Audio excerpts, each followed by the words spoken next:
Sim, de volta com o programa Comando da Sete pela Rádio Transamérica e pela Rádio Educadora AM de Mockville. Você acompanha também pela internet transamericapopmock.com.br e educadoraam670.com.br. Benedito Said, já com o convidado aqui nos estúdios, Bené. Exatamente, o deputado Humberto Souto, como nós havíamos anunciado, a presença dele aqui e também ao nosso lado o jornalista Paulo Braga.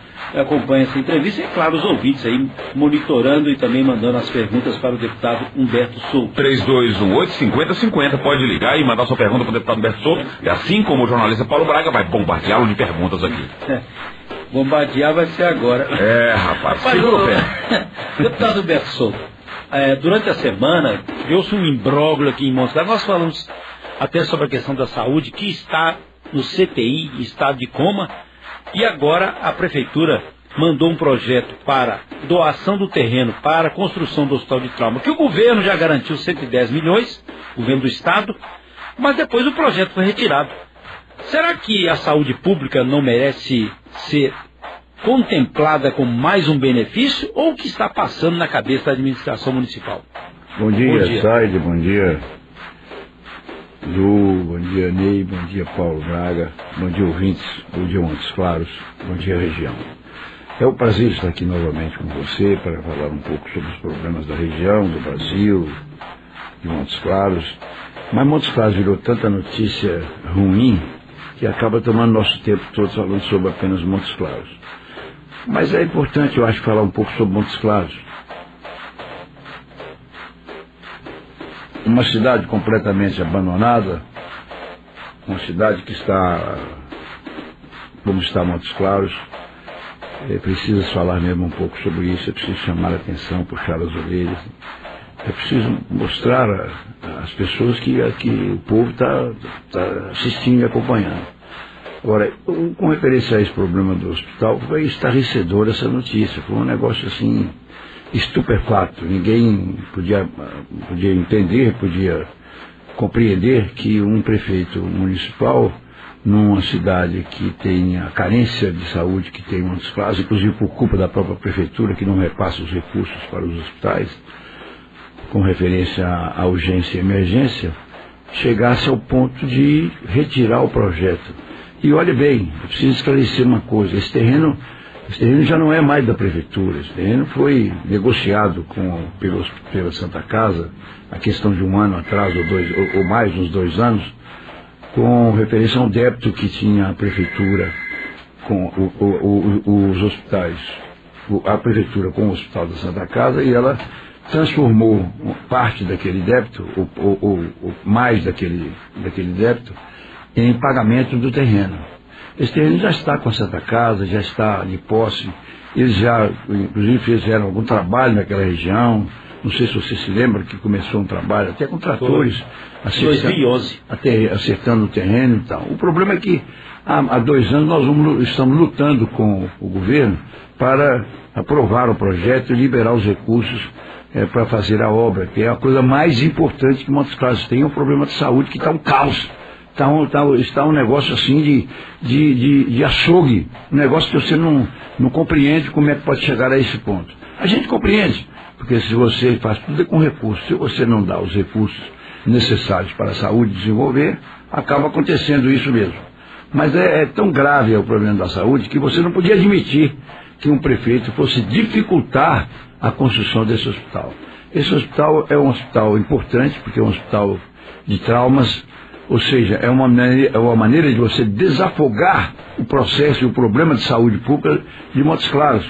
Você, construindo esse hospital, ele vai receber todos os acidentados, todos os problemas de trauma, todos os infarto, derrame, acidente de moto, acidente de carro, você caiu do cavalo, quebrou uma perna e está com fratura exposta.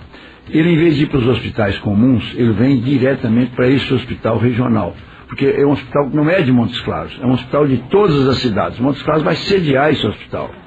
Foi uma luta louca para se conseguir os recursos. A Santa Casa contratou empresas, fez um projeto belíssimo com um grupo técnico de alto nível, levou esse projeto para Belo Horizonte. Fizemos reuniões muitas reuniões, inclusive reunião com o governador. A maçonaria, tem um ano atrás, fez uma reunião aqui em Montes Claros, quase que nacional, com mais de 2.000 maçons, uma coisa belíssima, uma festa belíssima, convidou o governador, e o governador, nesta reunião, foi já imagina o estágio que já estava o hospital, se comprometeu a licitar, a colocar em concorrência pública esta obra já naquela época, acabando e acabou por não se conseguir fazer, passou porque aí houve um problema técnico.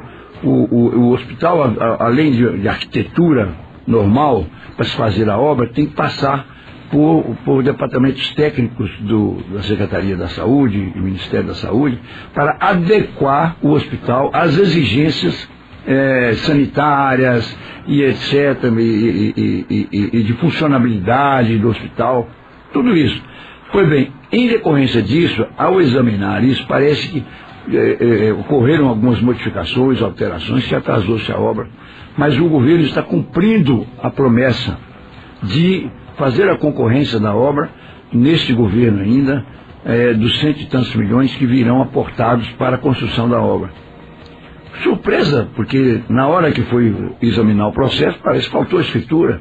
Na verdade, não tinha se concedido. Tinha-se concedido o terreno, tinha feito a negociação da dívida, a permuta de dívida, a troca da escritura do terreno. Quando foi fazer o processo, que aí você vai construir uma obra pública, você não pode construir uma obra pública no terreno particular.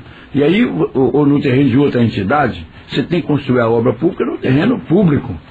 Quando foi fazer isso, faltou a escritura, parece. Eu tenho a impressão que é mais ou menos isso aí. Pode não ser 100%, mas é isso aí que eu estou relatando. Aí a Prefeitura mandou um projeto para a Câmara, naturalmente, para legalizar essa transação, para poder o governo do Estado dar ordem de serviço no trabalho, porque parece que os recursos já foram disponibilizados. Surpreendentemente, o que aconteceu? O prefeito mandou outros projetos para a Câmara, também com referência a Montes Claros, com referência aos interesses de Montes Claros.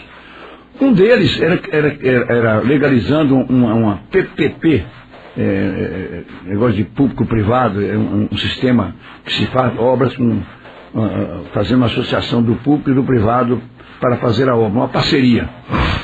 Mal explicado, por sinal, porque... Não, aí é que vem a chave do negócio. Como esse projeto é um monstro, é um monstrengo, porque você propõe gastar 40 milhões de reais do povo, e você dizer como, onde é que vai ser feita essa obra, porque era fazer um centro administrativo lá nos terrenos, parece, no terreno da Coteminas.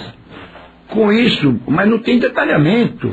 Não tem dizendo que se tem a escritura do terreno, se esse terreno passa a ser da prefeitura, passa a ser do povo, ou se você vai gastar uma fortuna dessa no terreno particular, privado. Quer dizer, é uma coisa, foi tão absurdo esse projeto, tão arrogante, tão sem detalhamento, tão perigoso para o município, que os vereadores, prestem bem atenção, os vereadores que votam sistematicamente com o prefeito, não apresentaram, não foram capazes de assimilar esse projeto para votar. Porque aí tinha um outro absurdo, Paulo, que era o seguinte: você deixar de tapar buraco nas ruas, deixar de limpar o lixo, que é importante, deixar de fazer obras importantes de Montes Claros que estão precisando, que estão acabando, para gastar 40 milhões de reais numa obra que você pode postergar, você pode esperar, porque é para construir uma nova prefeitura, para construir um novo centro administrativo, não sei o que, quer dizer, sem explicação em terreno dos outros, no terreno particular, quer dizer, é um negócio assim, agressivo, é uma vergonha para Montes Claros você ter uma coisa. E os vereadores agiram muito bem, até que enfim agiram muito bem, não aceitaram essa imposição do prefeito, mesmo que o prefeito lhes estejam fazendo grandes favores, como o bochicho e o boato que corre na cidade. Então eu acho que eles demonstraram independência, e aí eles desrespeitosamente retirou o projeto que ele tinha mandado, esse monstrengo.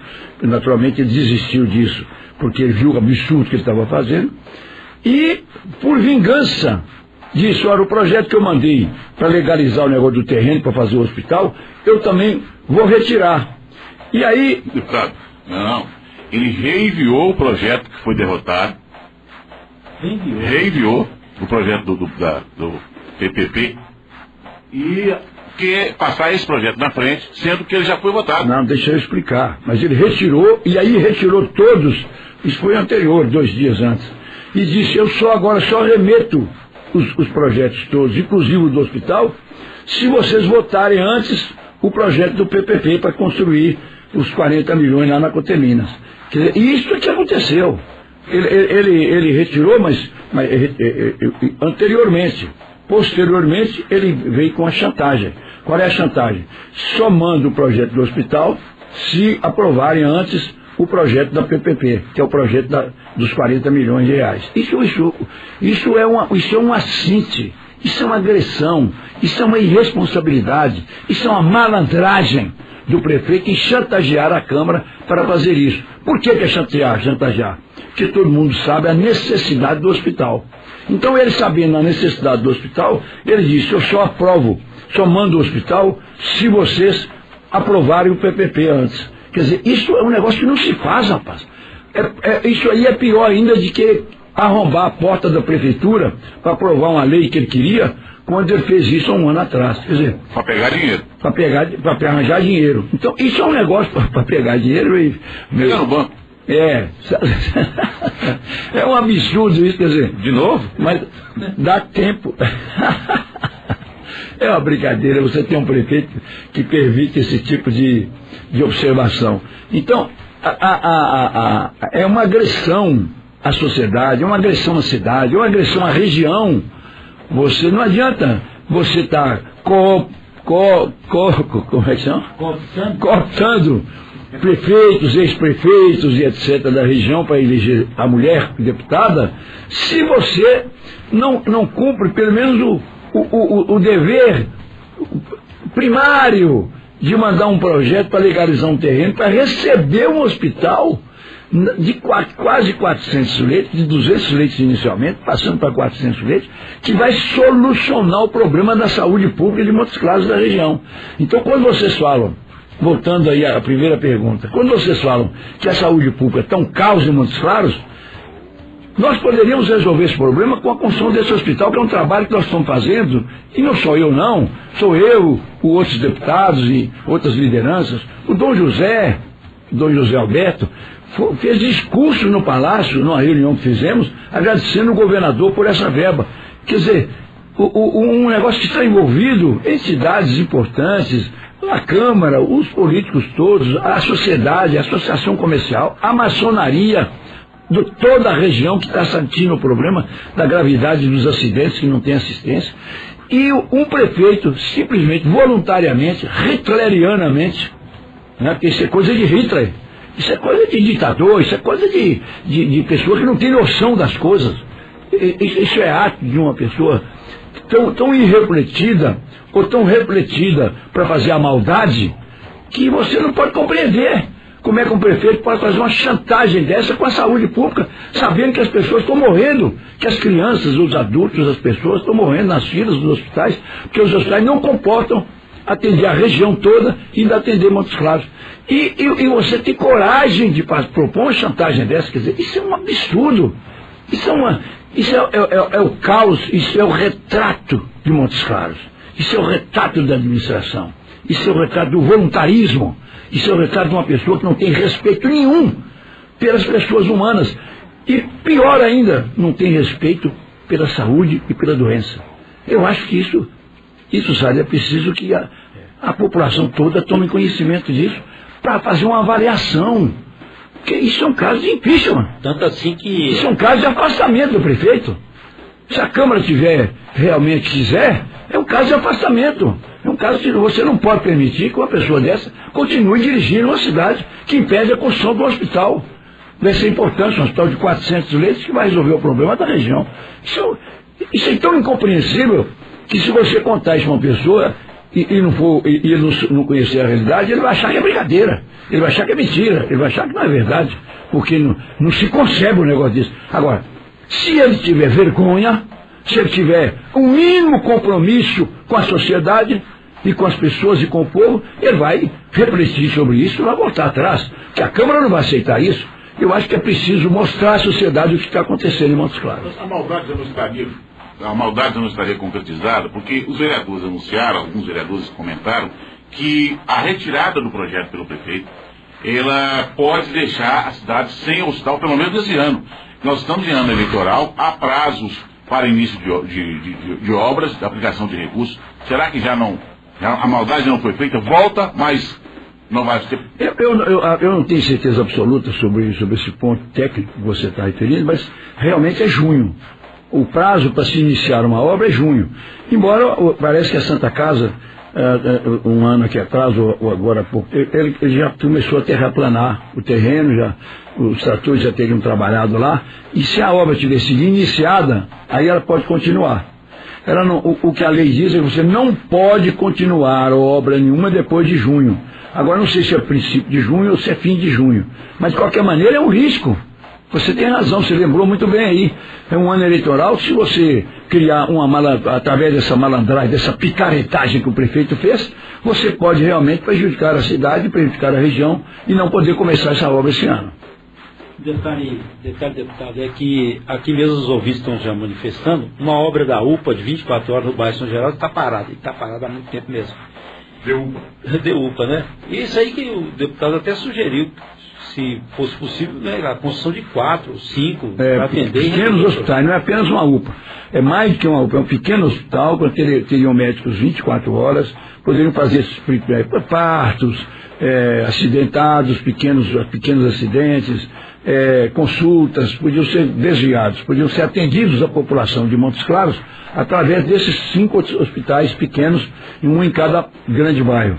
Agora, para isso você desafogaria os hospitais. Uma outra fórmula que eu disse na sua entrevista, daquele dia, é a construção do hospital de trauma, para tirar todos os traumas, que são 30% ou 40% dos clientes ou das pessoas que procuram o hospital, geralmente são acidentados, são traumas e etc. Se você tira 30% da carga dos hospitais, você vai ter também leitos suficientes para atender a população de Montes Claros, que hoje é sacrificada. A população de Montes Claros hoje não tem atendimento, porque tem 200 ônibus da Bahia até Montes Claros, trazendo doenças, e você, quando está com doença, você tem que procurar onde é que pode atender mesmo. Se ele tem que bater na porta do hospital e vem para Montes Claros.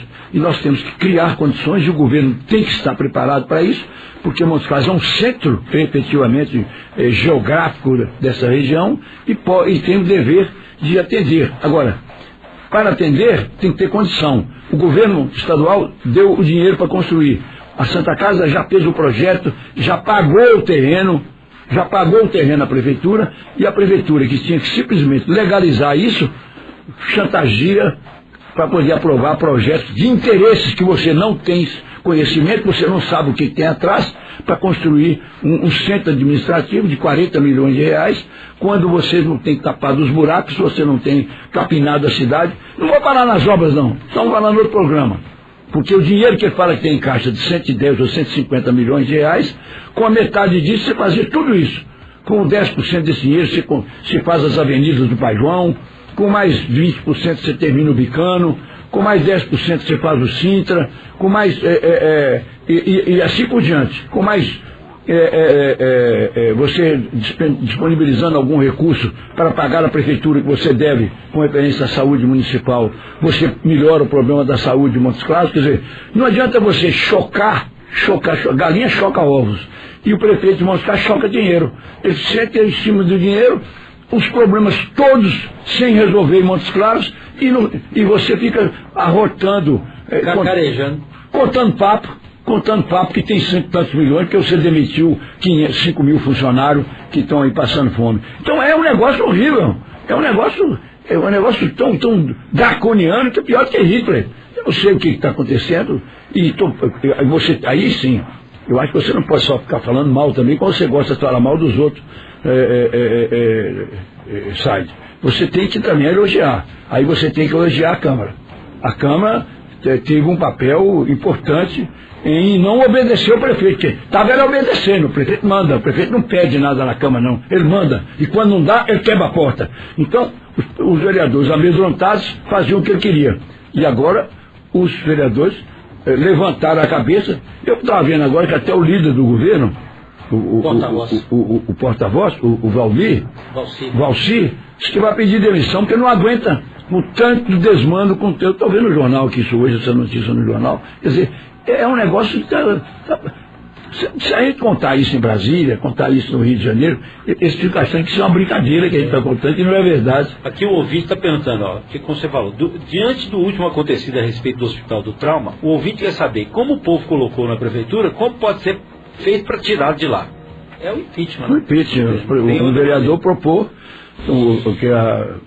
arranjar um atestado, uma coisa qualquer de sanidade. Precisa de fato jurídico, de um processo para que se proponha um impeachment, para que inicie um processo de impeachment? Não, a decisão do impeachment é política.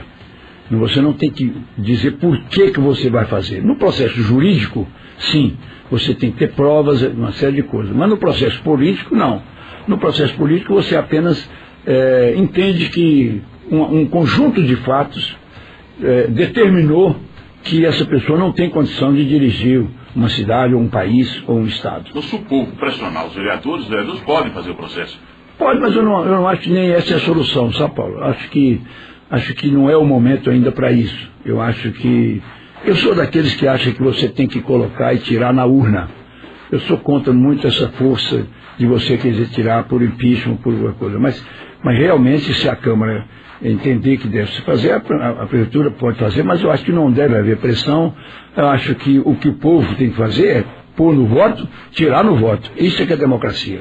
Que ir para as ruas é importante, né, deputado? Fazer todo aquele barulho e tal, sim. Vai lá, mas a resposta que a gente tem que dar contra esses acontecimentos que a gente não aguenta mais ver é na urna. Eu acho também. Eu acho que é democraticamente. A democracia é um valor muito importante e nós devemos exercê-lo. E quando a gente vê as pessoas falar que, com essa imoralidade, com essa corrupção dos políticos, com essa coisa que está acontecendo toda, eu não vou votar. Eu acho que não é a solução. Quando você fala, eu não vou votar, você está cometendo uma coisa errada, um erro grave. Por quê? Porque quando você não vota, você tem discernimento, você tem inteligência, você tem participação, você tem compromisso. Quando você diz que não vai participar, você está permitindo que os maus, os bandidos, os corruptos, aqueles que dilapidam o patrimônio público, continuem na vida pública. Então, mais do que nunca, o povo tem que participar. Agora, tem que participar com responsabilidade. Se eu não votar, é como se eu estivesse me calando, e quem cala consente. Né? Não, pois é. E você tem que ter responsabilidade no seu voto. Concordo. Como é que você tem a responsabilidade? Estudando a história das pessoas. Exatamente. Olhando os candidatos, ver quem é, o que já fez, o que já não fez. A conduta, se você já foi preso alguma vez, se você já é deshonesto, se você é uma pessoa que só pensa em dinheiro, se você é uma pessoa que só pensa em ficar rico, cada vez mais rico, se você é uma pessoa que não respeita o pobre, que você não respeita os que precisam mais, se você não tem solidariedade humana, se você não tem compreensão da vida, eu acho que essa pessoa, realmente você tem seus defeitos que uma pessoa tem que já afastar do voto. Agora, se você não tem nada, se você sempre teve uma vida pública correta, se você teve ser honesto, eu acho que você sempre se preocupou com o povo, sempre trabalhou, sempre está presente, sempre presta contas. Eu acho que você aí tem forma de escolher. Então, nós não podemos dizer, eu não tenho informação, eu voto em qualquer um que eu não tenho informação. Não, tem informação. A imprensa dá, embora falhando muito, tem muitas falhas ainda, deveria dar mais, com mais contundência, mas você tem informações, você tem internet, você tem televisão, você tem rádio, você tem jornais, eu acho que você tem como se informar. E deve se informar direito para evitar erros graves para a sua cidade, para o país, assim por diante. E principalmente agora, que esse ano é o ano eleitoral, né? E o ano de transformação, é para presidente, é para governador, para deputado, para senador. Então é uma responsabilidade muito forte mesmo. Eu acho que e a revolução que nós temos que fazer é essa. Eu não estou dizendo que nós não devemos, é como disse não devemos protestar. Não, o protesto é democrático, todo mundo tem que protestar mesmo, tem que mostrar sua indignação com o que está acontecendo no Brasil, com o que está acontecendo em toda parte. Mas a indignação você tem que fazer dessa forma, sem destruir as coisas, sem destruir o patrimônio, porque você reclama porque não tem transporte coletivo. Você vai lá e quebra os ônibus que ainda tem, aí como é que você vai andar? Aí prejudica os operários, prejudica os trabalhadores, prejudica todo mundo. Então eu acho que aí você tem que ter uma compreensão. Protestar, sim, mas sem violência. Eu acho que a violência não leva a nada, não constrói nada. Deputado, nós estamos falando de coisas ruins, vamos aumentar esse leque aí. Essa semana um acidente gravíssimo, trágico, no anel rodoviário sul de Montes Claros. Toninho Ribeiro, quando fez o anel rodoviário, deixou vias laterais projetadas, até abril em parte. Os prefeitos seguintes não fizeram essas vias. Eu pergunto isso porque o senhor foi presidente do Tribunal de Contas da União. Não tem como estabelecer que os prefeitos têm que dar sequência às obras projetadas e necessárias a uma cidade? Ô Paulo, isso aí é muito relativo, eu acho. Eu acho que quando elas forem para o bem, sim. Porque às vezes você tem um prefeito para o mal e ele projeta uma coisa horrível, ele projeta só interesses pessoais dele, e um outro prefeito que vem tem que corrigir. Né? Eu acho que a Câmara que vem, se os vereadores permitiram que um prefeito misturasse o público com o privado, permite que um presidente da República destrua os valores que constroem uma sociedade, quem vem depois, a democracia é para isso mesmo, é para você poder mudar as coisas que estão erradas. Isso é uma coisa meio relativa, porque como é que você vai saber o que está certo e o que está errado? Às vezes o que está certo para você não está certo para mim. Então eu acho que quando for um projeto que já está aprovado, que já está em andamento, que já está começado, para evitar as chamadas obras inacabadas, aí sim, eu acho que essas obras têm que ser acabadas e têm que ser realizadas para evitar o desperdício do dinheiro público. Eu acho que aí é necessário que se faça isso. Mas eu acho que a sua pergunta é bem intencionada. Você quer dizer o seguinte, é preciso ter uma maneira de fazer com que haja continuidade nas obras importantes para a sociedade. Eu também concordo com você. Quando há mudanças, e existem muitos prefeitos e governadores que não continuam a obra apenas por vaidade. Por exemplo, o Collor, com todos os defeitos que pode ter tido o presidente Collor, ele criou um sistema de educação no Brasil que já tinha sido criado pelo Brizola e Darcy Ribeiro, que eram os CAICs, que foram os CAICs. O CAIC tinha a função de implementar mais do que o ensino integral. Era o menino chegar na escola e estudar, e principalmente o menino pobre, que a mãe está trabalhando, e o menino chega da escola, não tem o que fazer, sai para a rua, e vai para as beiras de rio, vai para as peladas, e vai até para o tóxico, vai para o crack, vai perseguido pelos traficantes, assim por diante. Seria uma maneira desses meninos serem recolhidos, não recolhidos como se recolhe cachorro, mas recolhidos como seres humanos, para que você acolhesse nessas escolas, e essas escolas pudessem dar aulas de primeira qualidade na parte da manhã, depois professores para poder fazer o dever de casa, professores para ensinar música, para ensinar arte, e depois, ao final da tarde, depois de almoçar, ao final da tarde, você poder praticar um esporte, ou basquete, ou futebol, assim por diante, e às 6 horas da tarde, quando a sua mãe já tivesse retornado do serviço para casa, aí a criança seria devolvida ao lar. E isso, o próximo presidente que veio, não sei se foi Fernando Henrique, parece que ou foi Itamar. Não, ou foi Itamar, mas o Itamar foi apenas uma continuidade do governo Collor. Foi o Fernando Henrique, um governo qualquer, não me interessa, porque eu não tenho, nesse ponto aí, para mim, o meu partido é o Brasil, eu não tenho partido nesse ponto, não deu continuidade, parou e ficaram esses casarões imensos, que são os CAICs, servindo de um escolão sem a finalidade necessária, com terrenos ociosos, né? Onde é que vai construir o campo de futebol, onde é que vai construir as quadras de esporte, onde é que vai construir as recuperações, as salas de arte e tal. Virou uma escola municipal, virou uma escola, quer dizer, isso em 20 anos do meu cálculo, se nós tivéssemos dado sequência ao problema dos CAICs, nós teríamos um outro Brasil. Porque esse jovem, quando saísse dessa escola, já com o 2º grau completo, ele já era um homem profissional completo, ele já era um torneiro mecânico, ele já era um mecânico, ele já era um desenhista, ele já era um professor, já era... sem o perigo do toque, sem o perigo da droga, sem o perigo da ociosidade da criança nesse período. Então, e isso foi paralisado. Então, só para ilustrar a que ponto chega. Entre outras retaliações que os vereadores que não aprovaram a PPP estão sofrendo aqui essa semana do prefeito, o prefeito está demitindo vice-diretores de escolas municipais, vice-diretores indicados por vereadores da bancada. E o primeiro ato, a primeira demissão, publicada no Diário Oficial do Município, demissão da vice-diretora do CAIC, do Maracanã. Se o CAIC estivesse funcionando com a importância que devia ter, não se poderia desfalcar o quadro. Não dão a importância, o senhor tem razão. Mas eu acho que o quadro mais grave aí não é esse. O que você está me dizendo aí é um negócio aberrante, é outra coisa que você não pode... Como é que você negocia com o vereador cargos de direção da educação? Coisa mais importante. Porque quando o vereador indica, ele indica uma pessoa lá, um político, um arranjador de voto para ele. Isso não tem cabimento um negócio desse. Isso só faz me lembrar o que estava acontecendo, o que está acontecendo também no governo federal. Quer dizer, a retaliação, a divisão entre os chamados aliados, a base aliada, de cargos. Por exemplo, eu me lembro que a direção da diretoria internacional da Petrobras foi dada ao PMDB de Minas Gerais em certa época, uns anos aqui atrás.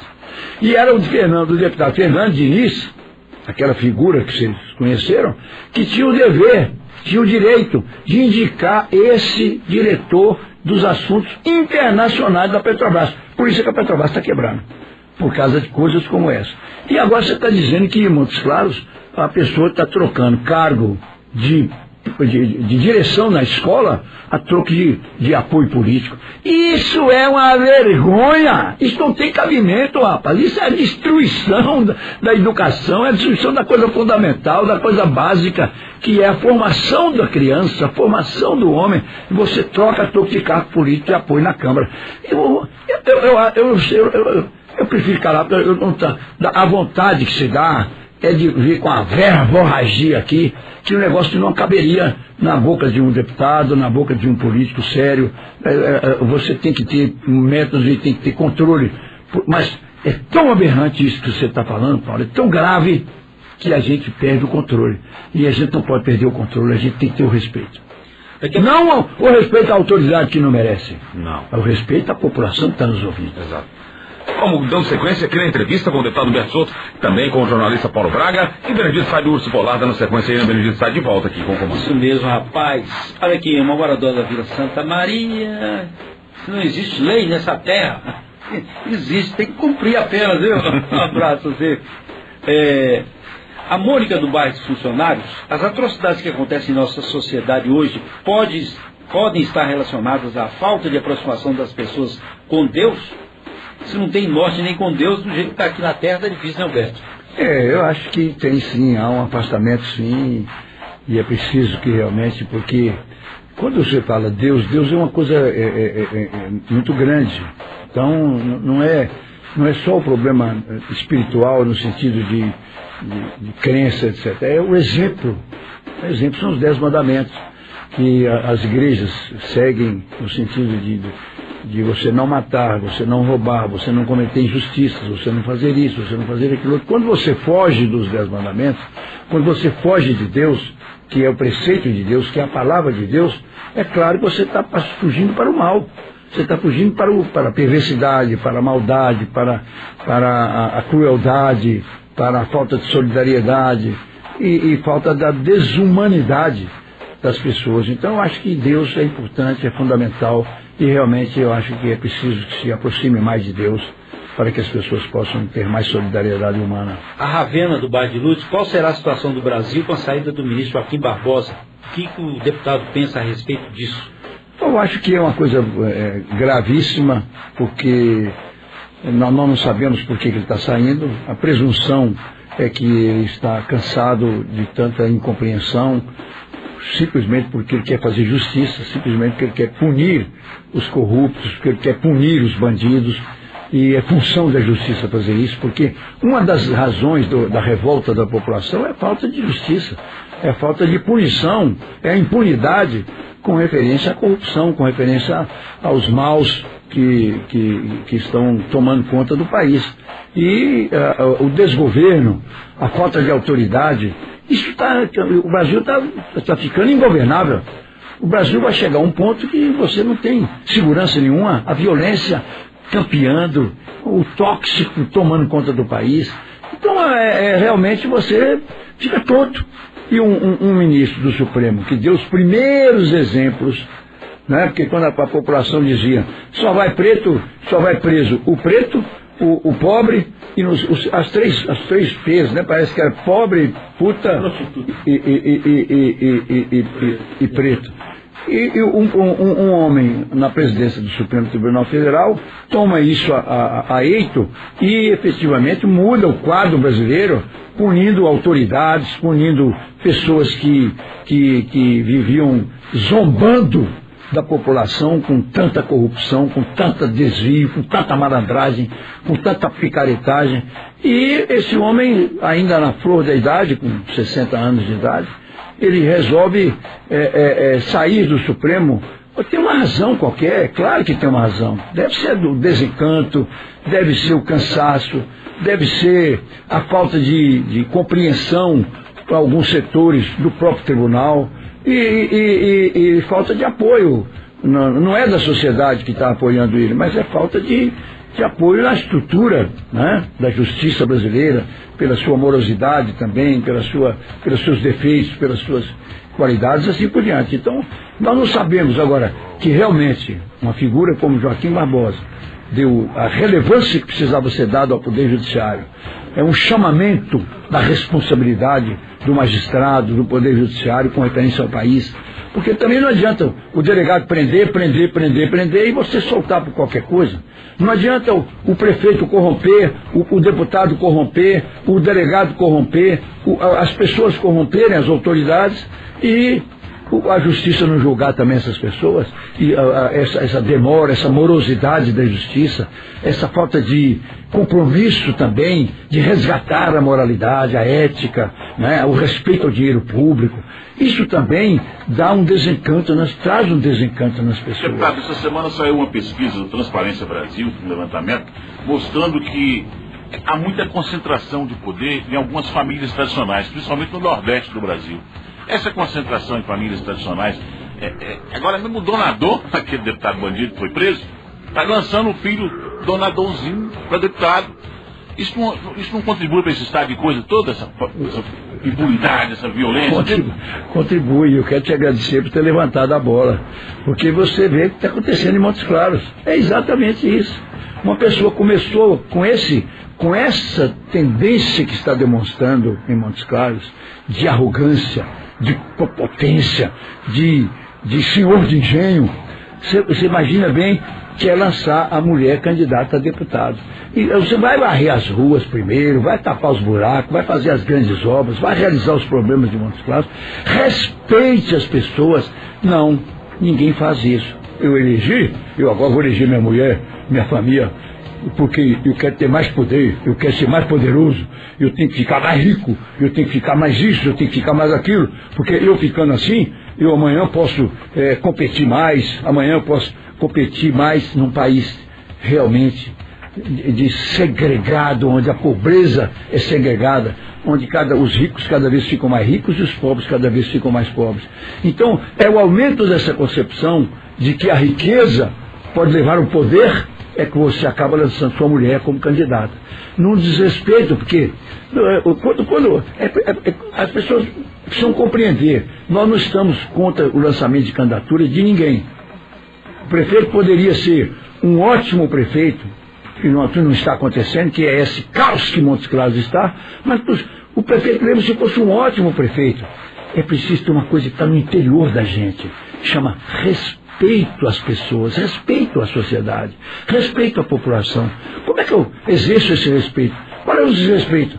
Quando eu me elejo um cargo, à custa do voto do povo e dos métodos que se utilizaram para isso, eu utilizo esse poder, utilizo o dinheiro, o recurso do povo para eleger minha mulher. Isso aí é que é o crime. Não é só o fato de estar essa bagunça, a administração de Montes Claros, não. Ele poderia ser um grande prefeito, mas o fato de lançar sua mulher como candidata, aí é que reside o desrespeito às pessoas. Por que isso? Porque isso está sendo feito com o dinheiro do povo. Diz-se muito que o povo brasileiro não gosta de panela, né? Mas como é que essas panelas vivem? Exatamente, a panela viva, porque você põe a panela no fogo e enche a panela familiar, e essa panela familiar começa a mexer, você pega a sua mulher, põe como secretário, você pega seu filho, põe como secretário, você pega os parentes, põe como secretário, você pega os funcionários da sua empresa, põe como secretário, põe como isso na prefeitura. Você está formando a grande panela para cozinhar. Cozinhar o quê? Cozinhar o seu sucesso. Então, com o dinheiro do povo. Agora, você imagina bem como é que é feito. Eu, por exemplo, há uma conversa que, para eleger a sua mulher, o prefeito está cooptando pessoas da região, ex-prefeitos, ex-vice-prefeitos, ex-vereadores, que já estaria mais de uma dezena, e vai chegar numa centena isso. Como é que você faz isso? Você está colocando isso na FUNORTE? Você está colocando isso na sua empresa? Não. Você está colocando isso na prefeitura, para a prefeitura pagar o salário. Quem está pagando esse salário? É o povo, é o dinheiro do povo. Então, é um desrespeito. Outra coisa, você está medindo a qualidade dessas pessoas para você trazer? Você está olhando se essas pessoas vão desempenhar a função efetiva para merecer o pagamento do salário? Porque esse dinheiro não é seu. O mal do empresário, desse tipo de empresário despreparado, quando você chega a um cargo, é você achar e misturar a sua empresa com aquilo que você vai administrar do povo. E você mistura o público com o privado. Não é? Então, essa diferença que tem, não é por causa do empresário, eu não sou contra o empresário, acho que o empresário tem um esforço importante na sociedade, mas você não pode para pegar e misturar sua empresa com a prefeitura para eleger sua mulher. Não é possível. Você entendeu isso? Faz da vida pública a privada, né? Sim. Mas vamos mudar de assunto. Vamos falar também do negócio que está preocupando. Muito. Aumenta o número de pedintes nas ruas de Montes Claros e nos estacionamentos dos supermercados. Passa-se inclusive a ideia de que com esse negócio da inflação voltar, a Bolsa Família não está dando para pagar nem a cesta básica. O Congresso Nacional, o Senado, votou um projeto do senador Aécio Neves, criando uma extensão da cesta básica, mesmo após a família estar com a renda acima do que é permitido dentro do programa. O problema é o seguinte, Paulo, no Brasil tem essas coisas que eu falei com você. Você cria instrumentos para comprar votos. A cesta básica é uma negociação de voto. Você aproveita a pobreza das pessoas, dá ela uma cesta básica e ela fica cativa a votar em você. Não está escrito isso na lei, não está escrito isso em canto nenhum. Mas isso é assim que as pessoas que dão a Bolsa Básica querem que funcione. O que o senador fez? O senador propôs um projeto de lei que vai transformar a Bolsa Família numa coisa legal, ou seja, numa coisa obrigatória. Qualquer presidente da República que entrar tem que manter a cesta básica, tem que manter a Bolsa Família. Isso por quê? Para evitar que você utilize a Bolsa Família como instrumento de troca de votos, de barganha de votos. Porque já está na lei. É um direito que a pessoa tem, não fica devendo favor nenhum. Porque, aliás, ele já não devia ficar fazendo favor, porque um presidente da República, quando dá uma bolsa, ou o governo, quando dá uma bolsa, não está dando bolsa do bolso dele, está dando bolsa do dinheiro dele mesmo, do que está recebendo a bolsa, que pagou imposto. Porque quem paga imposto é quem compra uma barra de sabão, é quem compra um picolé, quem compra um carro, quem compra uma moto, quem compra um guarda-chuva, quem compra uma camisa, está pagando imposto. Então o povo é que paga imposto. Então esse imposto não está. O que está sendo dado não é um presente. Está sendo dado é o direito que você tem. E o Aécio Neves propôs que isso fosse universalizado. Ou seja, é a lei é quem dá, não é o presidente da República. E ele criou um fato melhor ainda. Quando você completar o valor teto, você, para receber a bolsa, você só pode receber a bolsa se ganhar, a família ganhar, por exemplo, um salário, ou 2 salários. Se você suplantar aquilo, você perde a bolsa. A hora que a família passar a ganhar. Então o que acontece? Ninguém assina a carteira, ninguém pede um emprego, porque se ele arranjar um emprego, ele vai aumentar a Bolsa Família e você vai perder a Bolsa Família da família. Então você fica sem entrar na formalidade, sem arranjar a carteira, sem nada, sem arranjar um emprego formal. Depois vem lá na velhice. Não é só isso não. Aí o que vai acontecer com isso? Você está desestimulando o emprego.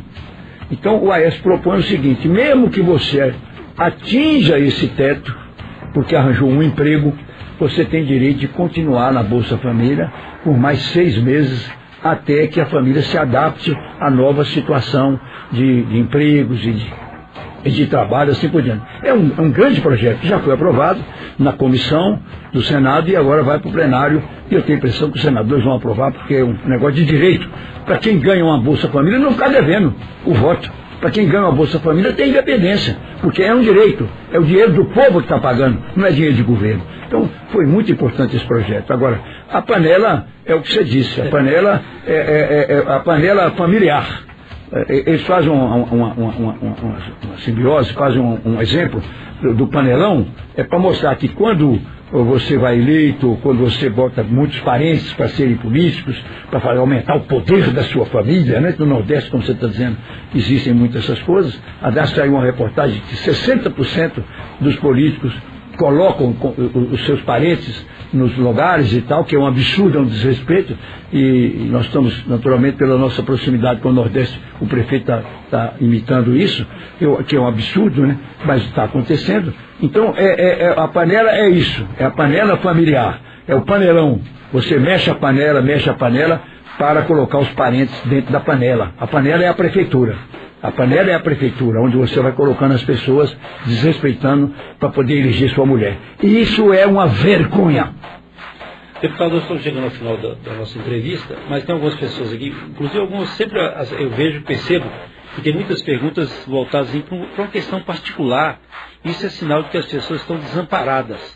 E elas procuram, então, uma voz que possa ajudá-las, uma voz que possa estender a mão para elas. É o caso aqui dos contratados que moram na roça, trabalham aqui no Planalto Rural, não tem mais o Vale Transporte há 2 meses, e, no final das contas, ficaram sem o benefício. Isso ocorreu na cidade aqui, atingindo todo mundo. E aqui o caso dos moradores também do bairro São José, que tem um barzinho, mas tiveram todo o material deles apreendido, que fica na rua. Então, questões assim que a gente percebe que é individual, mas atinge a pessoa, atinge a família. Atinge a todos. Isso é um caso, mas pode estar acontecendo com muitos casos. Agora, o problema do Vale Transporte, eu não entendi direito a pergunta. É porque a prefeitura cortou aquele adicional. Que foi um absurdo. A pessoa utilizava aquele recurso para pagar um mototáxi, para comprar a gasolina para poder ir para o trabalho e tal. E a prefeitura, cortando isso de 3 mil ou 4 mil funcionários, ele primeiro discriminou o contratado, né, completamente. Ele deu para o efetivo e tirou do contratado, com a desculpa de que isso era proibido. Não tem nada proibido, é conversa fiada, não existe isso.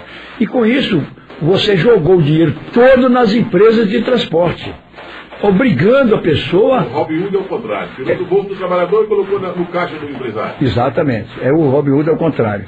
E isso, parece que o prefeito não tem percepção das coisas, do que ele faz, sabe?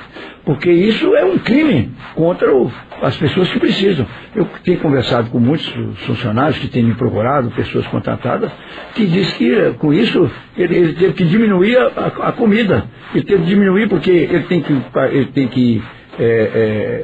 ele não pode pagar mais o transporte para levar o filho dele. Às vezes ele levava...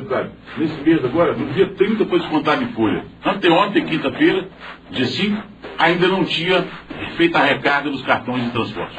Isso é mais grave ainda. Isso aí é a burocracia, é a desorganização. Eu não sei se não é maldade. Ninguém faz isso por maldade. É por incompetência mesmo. Mas o grave de tudo é você diminuir. Os funcionários já ganham muito mal. Você diminuir a percepção de rendimento, porque você somava esse vale de transporte ao seu ganho. Com isso, ele podia gastar esse dinheiro com outras coisas, comprando arroz, comprando feijão, ou podia pagar uma gasolina para levar a sua moto, levar o menino na escola, ou podia pagar um táxi, fazer o que ele quisesse. Agora não. Agora você, obrigatoriamente, tem que botar o dinheiro no caixa do empresário, do dono da empresa de ônibus. E o cartão é magnético, mas é além. Obrigado, deputado Beto Souto.